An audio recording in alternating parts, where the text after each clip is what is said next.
Sphere gap lightning એરેસ્ટરના ગેરફાયદાઓ જણાવો. તો આમ તો સ્ફિયર ગેપ લાઇટનિંગ એરેસ્ટરના ઘણા ગેરફાયદા છે, કેમ કે અત્યારે આપણી પાસે એડવાન્સ લાઇટનિંગ એરેસ્ટર આવી ગયા છે.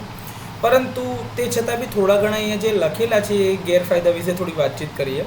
તો એરેસ્ટરનું સંચાલન તાપમાન, ભેજ અને હવાના દબાણ જેવા પર્યાવરણીય પરિબળો પર આધાર રાખે છે, જે બ્રેકડાઉન વોલ્ટેજ અને એની રિલાયબિલિટી એટલે કે વિશ્વસનીયતાને અસર કરી શકે છે.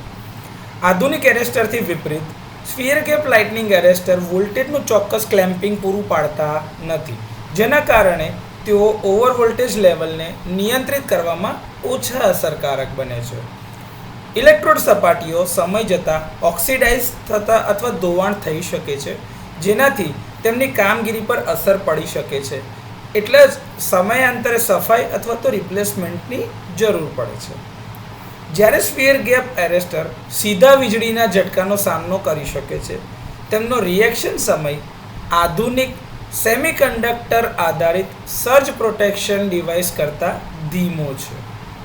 આ એરેસ્ટર મુખ્યત્વે ઉચ્ચ વોલ્ટેજ એટલે કે હાઈ વોલ્ટેજ એપ્લિકેશન માટે જ રચાયેલા છે અને ઓછા વોલ્ટેજ પરના ઇલેક્ટ્રિકલ અને ઇલેક્ટ્રોનિક ઉપકરણોને સુરક્ષિત કરવામાં અસરકારક નથી.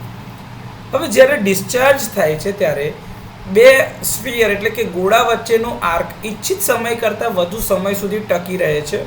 તો એ કેસમાં જે વધારે પડતી ઉર્જાનો વ્યય થાય છે અને સંભવિત નુકસાન પણ થઈ શકે છે, જેના કારણે લાઇટનિંગ એરેસ્ટરના સ્ફિયર ગેપને ડેમેજ થઈ શકે છે.